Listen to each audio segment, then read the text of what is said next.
Because the diseases are so rare, they're not able to access information.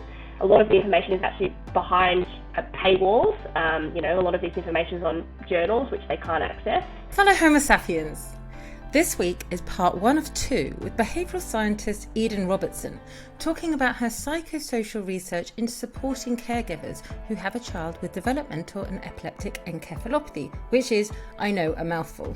Well, Eden shall tell us about DEE and her work of the Gene Compass project, explaining why caregivers need support and what has been learnt through the project. Part 2 of 2 with Eden next week shall feature Eden talking about the results of the project, how to provide support for caregivers, the benefits of altruism, and further research into health equity. I'm Dr. Eden Robertson. I am a behavioural scientist. So what that means, I guess, like laboratory scientists study phenomena in a lab, I study human behaviour. So what people think, how they feel, how they communicate. And I work disease agnostically, so I work across all childhood chronic illnesses, focusing specifically on how we can address the information needs of parents and children regarding their child's condition. So at the moment I'm working with the University of New South Wales and the Sydney Children's Hospitals Network alongside Dr. Elizabeth Emma Palmer, an amazing clinical geneticist and family advocate, looking to address the information needs of caregivers specifically who have a child with a developmental and epileptic encephalopathy. So that mouthful, aka DEE, could you tell us all a bit about what that actually means, please? Because I think loads of us, which is crazy, are completely unaware of it, despite the numbers. Developmental and epileptic encephalopathy is quite a mouthful, I know, so let's go with DEEs, Torie. The onset for these, group of most severe epilepsies is typically through infancy and childhood, and the seizures are drug resistant. And we also see with these children that they've got developmental slowing and regression and cognitive impairment, and that's caused by both the epileptic activity as well as the underlying condition.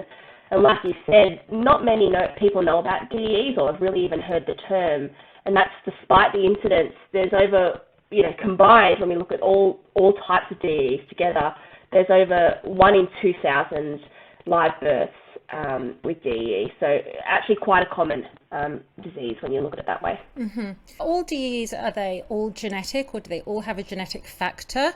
Or is it a combination of genetics and possibly other stuff?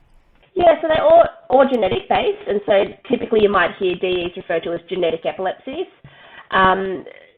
Many families don't actually find out a genetic diagnosis. So typically with DEEs, we would say it's a suspected or a confirmed genetic diagnosis.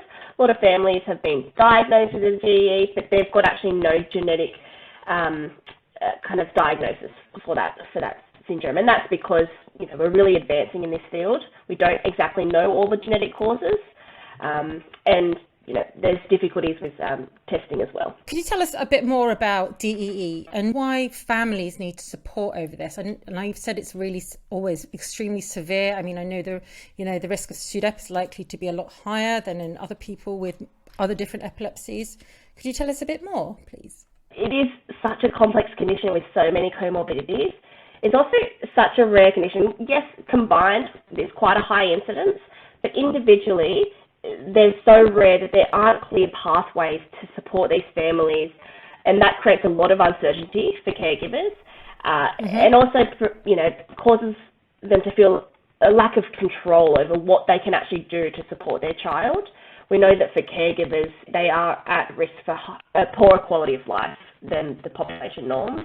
And actually, when we compare caregivers of a child with a DEE to other chronic illnesses, they're actually faring worse. And so we can see that they are a particularly vulnerable population that we need to be doing more support for. What are you doing then? What is your work to try and improve the quality of lives of these people? When we talk about just anybody accessing information and trying to use that to guide their medical decision making and path, there's a couple of steps that you need to take. So the first is actually accessing information. Then you need to determine, is this reliable or relevant for me?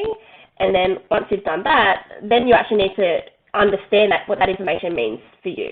And I think the challenge with these caregivers is that they're having barriers at each of those steps.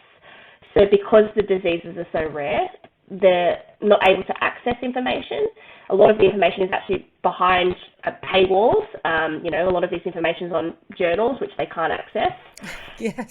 It's difficult to understand whether it's reliable or high quality information because there's so much misinformation out there, especially on social media.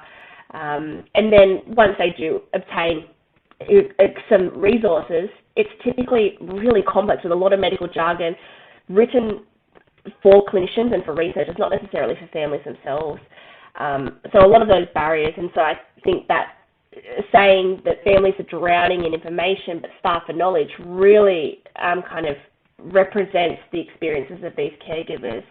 And the issue is that unmet information needs can be contributing to their poorer quality of life. So we need to be addressing it.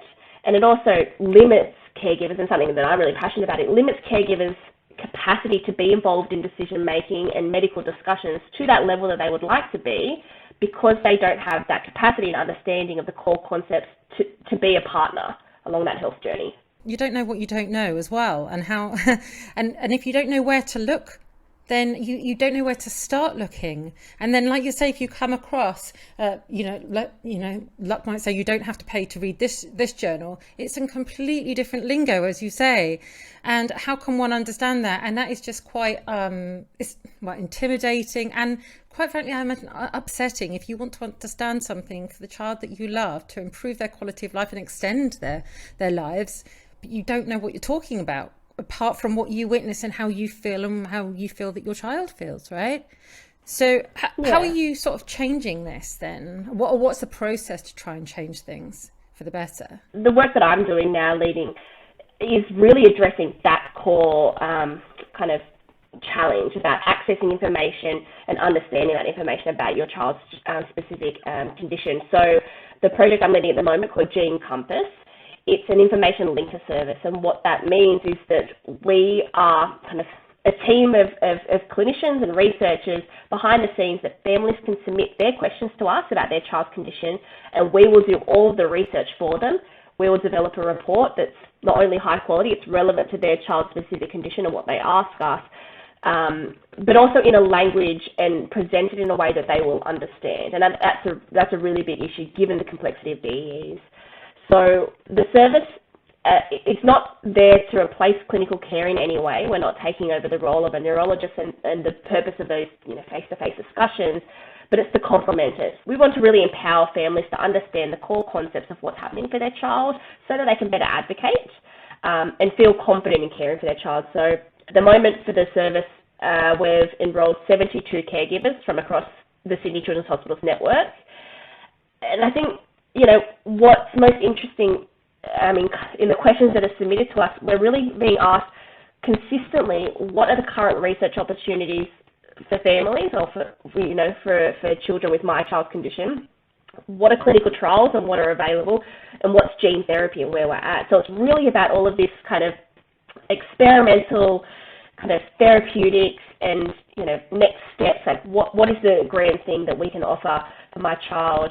And I think that really highlights this kind of common fear that caregivers have of missing out on an opportunity for their child. So they feel this need to constantly stay abreast of current opportunities because they worry that what if something comes up and we miss out and miss our chance?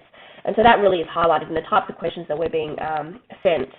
So at the moment, there are a lot of advancements and there's a lot of progress in this space, but most of the questions that we're sending back, or the reports that we're sending back to families, we're just saying, yes, there's progress, but there's not necessarily anything available for you right now. And I think that's validating for caregivers to say, okay, I have searched it, and yes, there's nothing available, but that's okay because it's not like I've missed out on anything. Yeah, and you haven't sort of betrayed your child by not looking. That's You've right. done all that you can, right?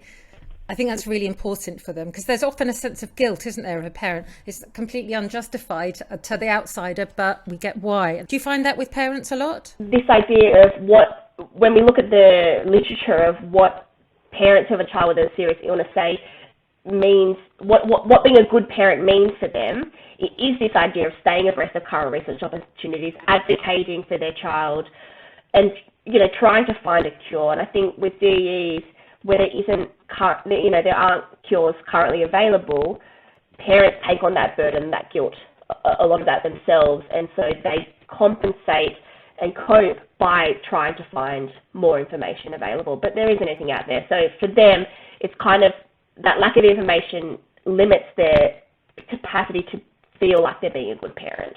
And I think that's heartbreaking to hear.